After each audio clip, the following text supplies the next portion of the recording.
usually in business, we see a gap and then we move to fulfill it. That's our niche, that's the market, and that's how we make the money. But in the same way, we can apply that to a kingdom mindset. If we see a gap in the business world as business people, just like a charity would, between what society has to offer and what heaven's standards are, if the Lord has revealed this gap to you, he might just be calling you to stand in the gap and fill it and be the bridge between society and the Lord.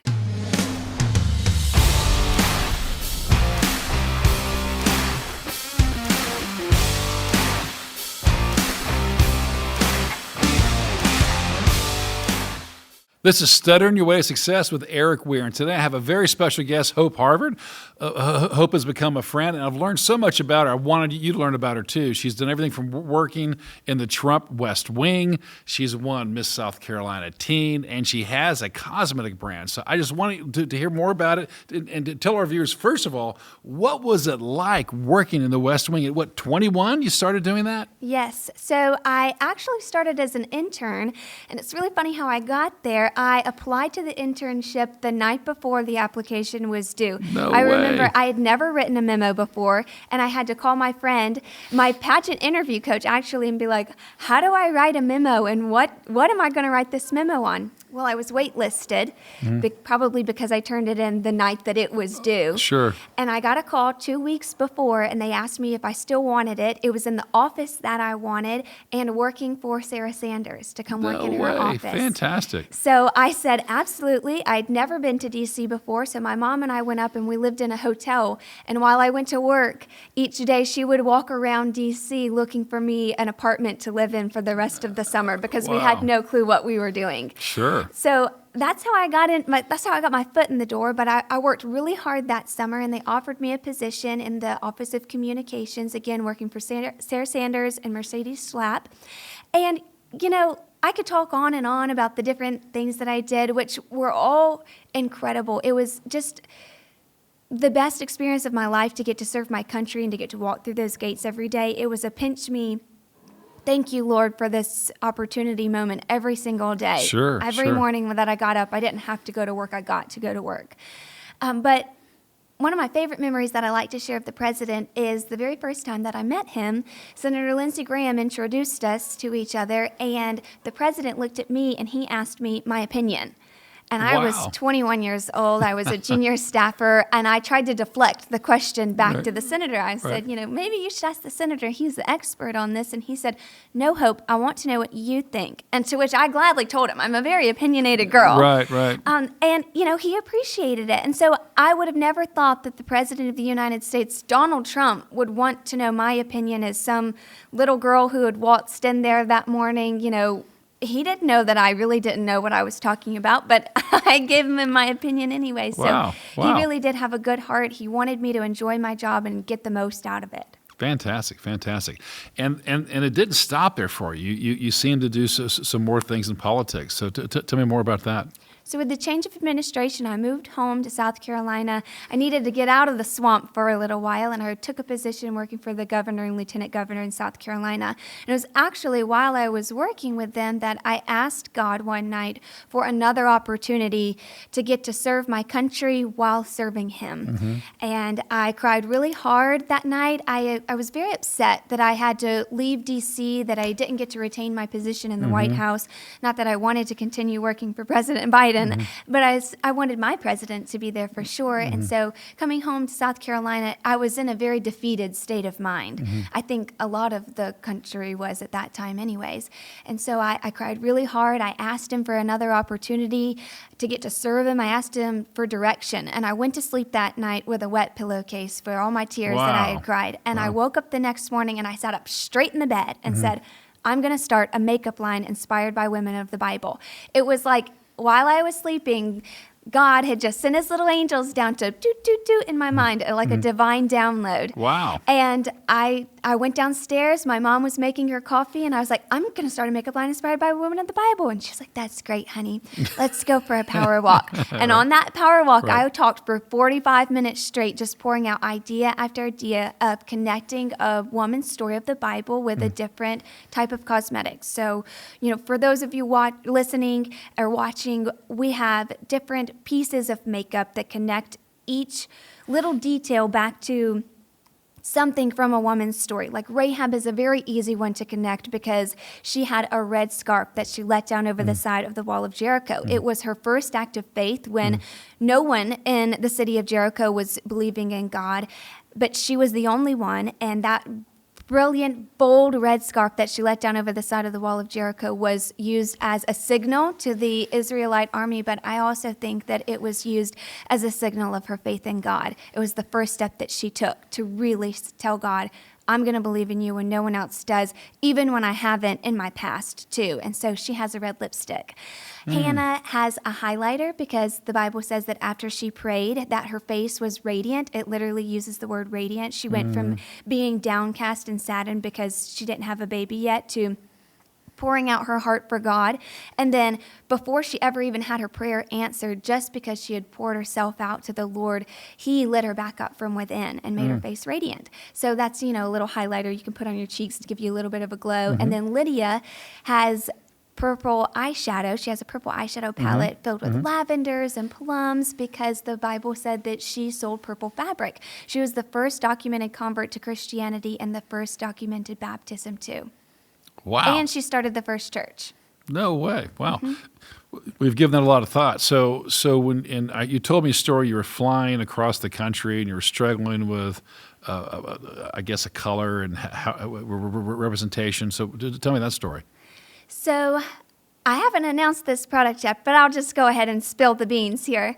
I was struggling to come up with how I was going to create a black eyeliner because black in the Bible, I've done my best to connect the colors back to a story, back to the stories, like I just explained, and I couldn't figure out how I was going to do black because black is death and it's sin and it's darkness. And obviously I wasn't going to represent that in my makeup line as something that was beautiful, but I realized that God still created the color black because he created everything. So I knew that there was going to be a way through it, and I had prayed for months about this, knowing that I had to have a black eyeliner because that's a staple piece of makeup that basically every woman has in her makeup bag. I was flying out for New Year's to go ski with my friends in Breckenridge, and I was looking out the window as we flew over the mountains, and all of a sudden I remembered Mount Sinai and the story behind it. Mount Sinai is where God came to give Moses the 10 Commandments, and the entire top of the mountain was consumed with his presence, his fire, the light, his glory, and that's why when Moses came down the mountain that his face was radiant. It literally glowed. He had to cover it with a veil for the rest of his life because he had seen God, and that reflected back on him. So because of the fire that came down with God, the top of the mountain was literally on fire. And to this day, the top of Mount Sinai is still charred black, and the rest of the mountain is colorful, but the top where God's presence was is still black to this day. So our eyeliner is going to be called Sinai to remind people that there is proof on earth that God exists. Wow, that's great. That's great. You're obviously a person of faith, and you integrate your faith into your brand. Have you ever gotten overwhelmed and wanted to quit? There are days when it's really hard to overcome my own deficiencies of like what we met about. I'm not a businesswoman, and I cannot do math to save my life. Heck, I can hardly even count my own inventory some days without getting distracted with ADHD, crazy things. But honestly, no. I think, one, I'm very determined, and I refuse to give up. I'm not going to let the devil have this business, and I'm not going to let him convince me that I can't do it. And I'm certainly not going to let myself convince me either that I can't do it. And I think that doing this for the Lord gives me the push and the drive to continue going because I'm not working for myself. I'm not doing this. I'm certainly not starting a business for the money of it. I still live with my parents so that I can own my own business at 25. But I think that having the Lord and advancing the kingdom as my motivator has kept me in line and kept me going. Who are your role models? For this one, I have to go with my grandmother. So my grandmother, I call her Gigi. She raised me. She taught me how to love the Lord. She taught me how to love makeup. She was a very glamorous woman. When I think of Gigi, I immediately smell Sebastian hairspray and Estee Lauder perfume. That's just what you think of when you think of her. But she was also my greatest encourager, and she instilled in me a love for encouraging other people. She used to say things like, start each day with 5 fingers on one hand and give 5 compliments out throughout the day and transfer them to the other hand. So when you put your thumb down, you put one finger up and you go throughout the day, and then you've given out 5 compliments. That's just something simple for her. But she passed away right before I worked at the White House, actually. I think working at the White House was almost like a little rainbow from the Lord, because I got the call they didn't even really make me interview for the position. They just said, hey, do you want to come work at the White House again? And I was like, yeah, actually I do. And so I was literally in the hospice room with her when I got that call. It was like God was telling me he was going to take care of me now in the way that my grandmother used to. And so she's represented in Hope Beauty through the blue butterfly logo that we have. My mom wrote a poem for her called My Mother's Eyes Are Like Blue Butterflies. And it talks about how her love was reflected through her eyes, how she told us stories, how she raised us to love Jesus. And I'm the only grandkid out of 8 grandkids that has her blue eyes. Oh, and wow. It is such a special treat. It's a bond that we shared. And her last words to me were, I am Blue Butterfly Senior. You are Blue Butterfly Junior. Oh, that's great. That's great. How did winning Miss South Carolina Teen impact your life, and what were some? Did you just walk me through that and what that was like? It was honestly the training ground that I needed to be able to succeed in politics and to be able to do things like this podcast, to public speak and to go on TV. I've been on Fox News on national television in front of millions and millions of people worldwide. And the only reason I could do that was because of Miss South Carolina Teen and the training that we received through interview. You know, most girls or people think of pageants and they go, oh, those girls are so stupid. They think of that one girl who just flubbed her question on stage, and that's just immediately what their mind goes to. But really, in Miss South Carolina Teen, especially in the Miss America program, which is what Miss South Carolina Teen was a part of, you have to do talent. So I trained 20 plus hours a week when I was in high school for dance. And so my talent at Miss South Carolina Teen was a point dance. I danced to Supercalifragilisticexpialidocious. And it was the most fun I've ever had getting to do that dance. I should also add in here that my mom owned a dance studio and was a dance teacher. So she was like a very rigid coach. I used to joke at her for saying, do it again, Hope, do it again, Hope. But it was because I did it again so many times that I won talent too at the pageant. So it trained me to be a well-rounded woman. It trained me to succeed scholastically because I knew that I had to learn some time management skills. Even at just age 15, it taught me how to have a real job because I was paid to be Miss South Carolina Teen.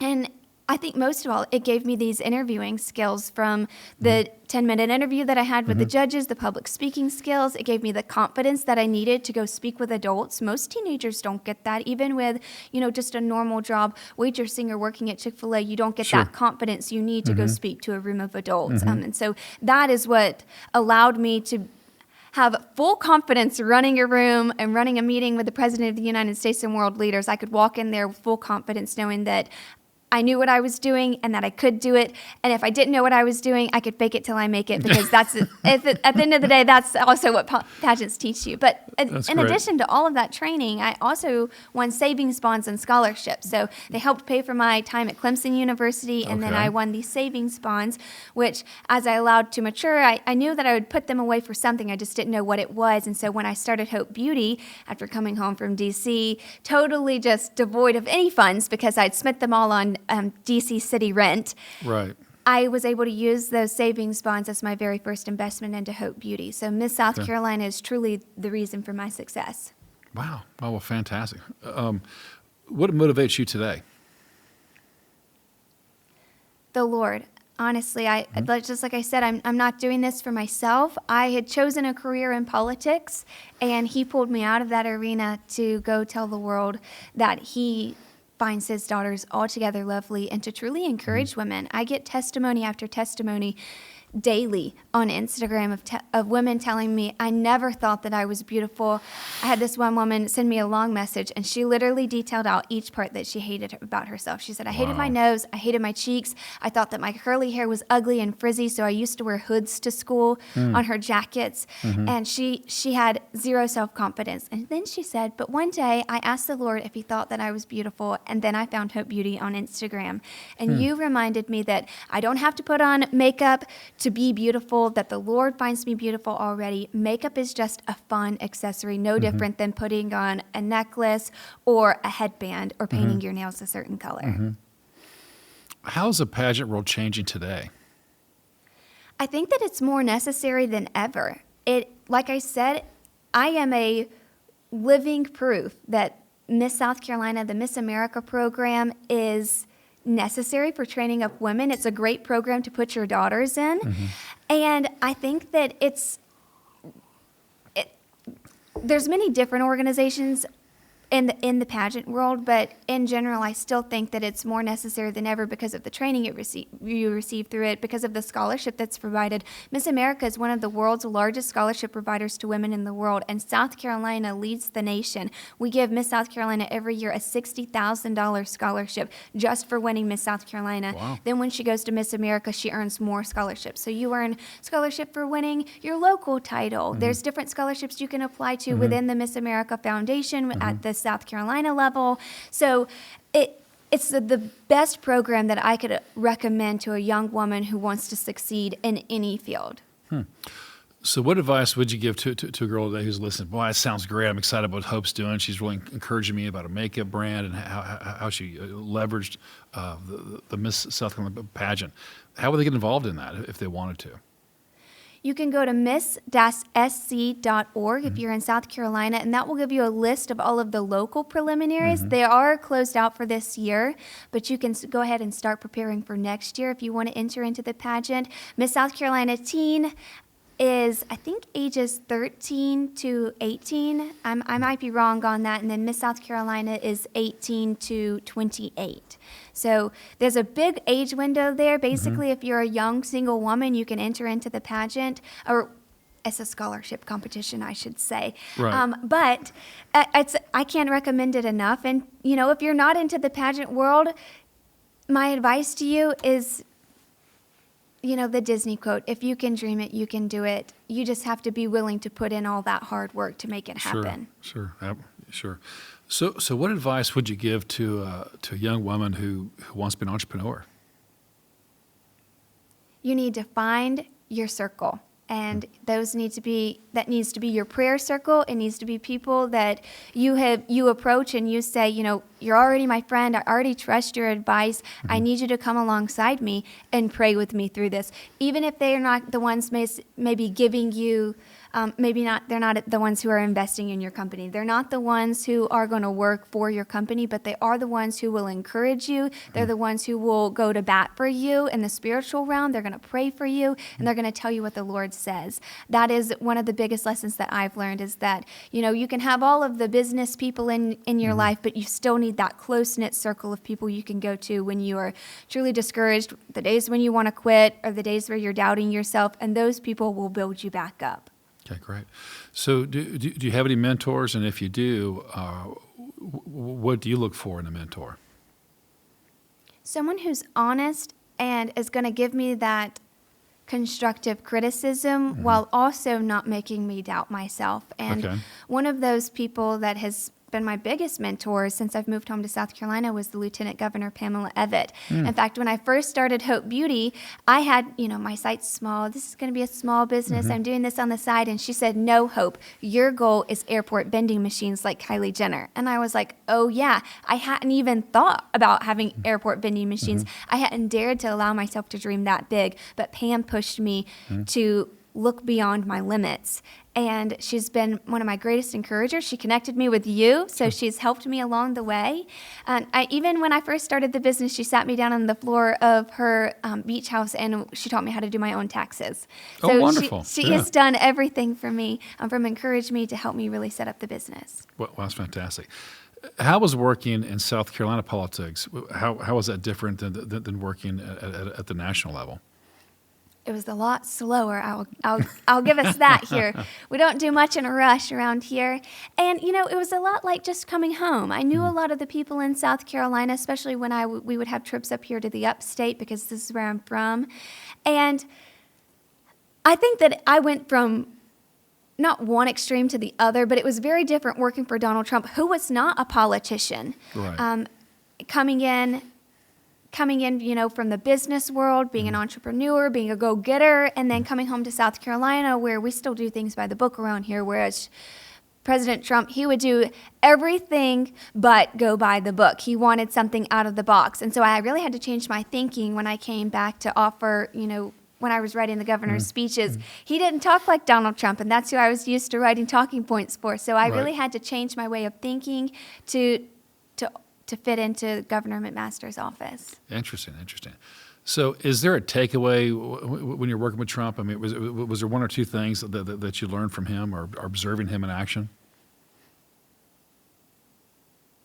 He did well to listen to people. He didn't always take their advice, but he did listen. And as a businesswoman, I think that's something that I've taken with me is you can listen to all of the opinions, but at the end of the day, you're going to have to go with your own gut. Some people may or may not agree with that. They say, well, he should have listened to the experts more. Well, he was the president. He's the man in charge. And I'm the woman in charge of my business, so I can listen to people, but at the end of the day, I'm going to go with my own gut. And to not allow the opinions of other people to ever hold you back. I mean, he's the most criticized, most hated man in the world, basically. I mean, just look at what's going on right now in the news with the Stormy McDaniels indictment. I mean, he is still being harassed by the media to this day, but he doesn't let him stop. He doesn't let him stop him. He just continues going. There's going to be naysayers. There's going to be haters. There's going to be people who don't like Hope Beauty. They say that, I'm profiting off the Bible, that one lady one time told me that I was a false prophet. They say that why do we need makeup if God already made us beautiful? And I'm like, you don't need makeup. That's my whole point. It's just for fun. And why not have fun and learn about the Bible at the same time? So you can't let those people hold you back. You can't let them make you doubt yourself. You have to trust Jesus in you. That's a lesson that I'm learning. And trust the visions that he has given you, and to prayerfully continue pursuing the path that he has laid out for you. Wow. So you're entering a market. You're a small producer of makeup. It's super exciting. You seem to have a clear vision of what you want to accomplish. But how big is the makeup? How big is the market for your type of makeup, do you think? Well, I'd say that the majority of women in America wear makeup. I mean, even the majority of women in the world, everybody's got a tube of mascara in their drawer, even if it's just for special occasions. But my market is a little bit more niche than just the general market, which I think sets me apart from the very saturated beauty industry, because there are hundreds and thousands of beauty and cosmetic lines these days. It's not a very hard industry to get into, which we talked about before. But what sets this apart is that I am the only brand that celebrates inner beauty, that tells you that you don't actually need this product. It is just for fun. And I think that when I tell women that, I see the look of relief cross their face. It's like, oh, thank you. You're not going to just try to push this product on me and sell it to me. You are trying to remind me of who I truly am in the Lord. So I see that relief cross their face, but then also I'm the only biblically inspired cosmetic line, and I think that people have really forgotten that 70 to 80% of America still believes in Judeo-Christian values, and so this really markets to a population of our country that is really under-marketed to, because we push, everything but the Bible on people, and I think that this messaging really goes well for women of faith, and even for women who maybe they've never heard of the Bible, but they hear about Rahab, or they hear about Mary in a way that they've never heard it before, maybe over lunch, because us women, we love to go to lunch, but then we also love to reapply our makeup, and we're always talking about whatever cosmetics we're using and the beauty treatments we've tried out. And so I can just picture two women going to lunch, and one girl, she pulls out that Rahab lip gloss or whatever it is, and the girl compliments her. She said, "Oh, what is that?" And then the girl who believes in Jesus, she gets to share the gospel with this woman in a way that she's never heard it before. Just continue using Rahab as an example. a woman who lived a life of shame and of sin and probably a lot of self-hatred and rejection from people because Rahab was a prostitute in the Bible. She probably really struggled with being an outcast in society. That's why she lived on the wall. She was as far away from society as she could get without being outside of the city altogether because she still needed to be used by the men in the city. So I think that it gives an opportunity for women to hear the gospel in a way that they've never heard it portrayed to them before, and in a very hands-on way that allows them to accept Jesus as their Savior and then also allow them to accept themselves at the same time. Wow, that's fantastic. That's great. That's great. So as you know, we've talked about I'm giving away $30,000 this year to encourage entrepreneurism. Now, I'm on the side trying to give away capital, some space in my office, and some mentorship, and it's called the $30,000 Power Up. I know what it means to me to do that because I wanted to give back. I wanted to help encourage entrepreneurism. I wanted to help to create jobs. But for somebody who's a listener, what does getting $10, $15, $20, $30,000, what would that do to a person who's looking to start a business? The money is one thing, but the real thing that caught my eye was the mentorship with you. As a young woman who just got into business, money, that's an obstacle. You need money to make money. But it was the mentorship, the office space to get to work with you, to get to glean from the wisdom that you've earned throughout your years and your success too. That's what caught my eye. When I got the call and somebody was telling me about your program, I was like, well, yeah, I could use the money, but I could really use someone telling me what the heck I need to do in this world of business, because makeup I know and the messaging I know, but the business side of it, I still get down on myself. Even last night, I was, getting ready for bed, and I started to pray, and I was like, the Lord, all of a sudden I'm getting real self-conscious to go do this podcast in the morning because I really don't know. I went and watched a couple of older episodes, and it was a bunch of guys talking real business. And I was like, he's going to ask me questions that I don't know, Lord. And all of a sudden I said, Holy Spirit, you're just going to have to tell me what to say. You're just going to have to give me the words to say. Right. And he reminded me of what you wrote in your book about visions and having to partner with other people to make your vision come true. You're never going to have all of the resources. That's right. And he pointed me also to something that I used to say when I first started this business to encourage other women or men who wanted to start their own business, was that if you've seen a gap in society, usually in business, we see a gap and then we move to fulfill it. That's our niche, that's the market, and that's how we make the money.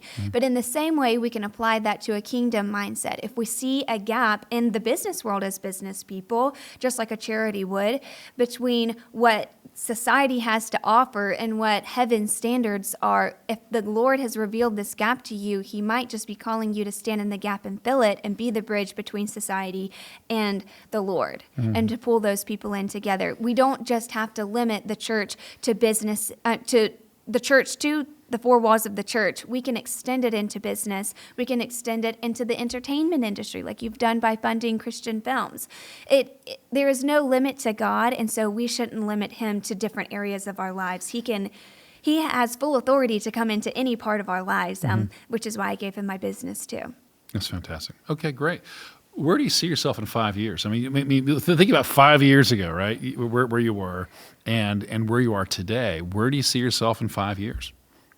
Well, right now I'm working my way to becoming the next Miss America. It's a childhood dream that I've had. I actually always thought that I would graduate from college and then I'd win Miss America and then I'd go work at the White House. That used to be my 5-year plan. Sure. And the Lord has kind of turned it backwards a little bit. He had me work at the White House first, and I realize now that working at the White House will hopefully be my preparation for winning Miss America. So I'm currently Miss Greenville County. I'm going to Miss South Carolina in June, and hopefully if I win that, along with a $60,000 scholarship, I'll go compete at Miss America 2024. And from there, I'd love to go work for the next Republican president and take Hope Beauty as far as I can take it. I have several other different business ideas, all of which are related back to the Bible. I've just got to get Hope Beauty going first, and then I can get started on the rest of the empire I plan to build for the Lord. But right now, my next goal is to be Miss America. Wow, that's exciting. Very Thank exciting. you. Wow. So how do you set goals? I've set some pretty lofty goals for myself. I see that. I wanted to work in the entertainment industry when I was in high school, so I worked at Walt Disney World. I wanted to work in politics, so I worked at the White House. I want to be a beauty queen who impacts not just America, but the rest of the world. So I want to be Miss America. I learned in my classes at Disney World, because I went through the college program, so they allowed us to take classes with Disney's top executives. They would come in and give us Sure. little seminars. And I learned that at Disney World, when they go to add a new section of the park, or they have a new idea that they want to do for any of Walt Disney World parks, that they go in with a sky's the limit approach. They do not set the budget first. They don't say, well, this is, the amount of space that we have. They say, if we could do anything in the world, what would we do? And they start imagining, they draw out all the plans, they make it as big as they possibly can, and then they figure out everything else along the way. And that's kind of how I set my goals too. I'm gonna reach for the highest thing that I can, and I'll figure everything else out along the way. It's worked for me so far. That's a great way to do it. Absolutely. Absolutely. And if you remember, we talked about my book, imagine you're dreaming as if you can't fail, and then don't allow negative thoughts to come in. So how do you fight back the negative thoughts? With the sword of the Spirit, which is the word of the Lord. Every morning you've got to put on your armor of God, that helmet of salvation to remember who you belong to, your breastplate of righteousness, because living the Lord's way really will protect your heart. That's a lesson I had to learn the hard way several times. Your belt of truth buckled around your waist, the gospel of peace on your feet. You take up that shield of faith to extinguish the fiery darts of the enemy, and then you pick up the sword of the Spirit and you go to battle with prayer. When I am one who has struggled with all of the negative thoughts, a lot of self-hating thoughts. When I first started my makeup line, actually one of the lies that would pop up into my head all the time is, you are ugly inside and out. That everyone's going to see through this. Everyone's going to know that you're not the good girl that you portray, that you're not really that good of a Christian, and truly you're ugly inside and out. There's nothing beautiful about you. And every time that lie would pop up, I would have the quiet voice of the Lord that would whisper back, that's a lie, Hope, and you need to silence it. And so I would say, nope, the Lord has saved me. I am covered by the blood of Jesus. He's made me righteous, and he's washed me white as snow. Even when I make mistakes, I can still go back to him for help. And I know that he has made me altogether lovely, that I am fearfully and wonderfully made by the Lord, and that he's given me this mission. And by golly, I'm not going to let anything convince me not to do it anymore. And I'm going to keep going until he tells me to stop. So you've got to take the thoughts captive and make them obedient to the Lord. It's not prideful to have to get your confidence from the Lord. We do have to operate in a certain sense of authority and confidence in order to fulfill the missions that the Lord has given us, whether that is a mother or a father going to the Lord for help and saying, I might have made mistakes, Lord, but I know that because of you, I'm going to be a good parent. I'm going to raise my children up in the way that they should go, and I'm going to rely on you to help me. Or even in business, saying, I'm not the world's best businesswoman, but I'm going to rely on the Lord to help me and put me with the people that I need help with. So, our confidence doesn't come from within, it comes from the Lord, but we do have to train our minds to be in line with his word in order to tap into that confidence. Great. Well, thank you. So Hope, with your company, Hope Beauty, how can my listeners learn more about it? And do you have a deal for us? Yeah, you can go to hopebeautyusa.com to shop all of our products. I try to launch new products every single month as we're growing, so you'll be able to see that Sinai eyeliner coming out in the next, hopefully, month this spring. Oh, great. And then I will set a discount code on the website to give a little discount to any of the ladies who want to come check it out. We'll set it as Stuttering Your Way to Success. Great. Well, thank you, Hope. And fantastic having you on. You did a great job. Thank you so much. And thank you for joining us for another episode of Stuttering Your Way to Success with our special guest today, Hope Harvard. Thank you.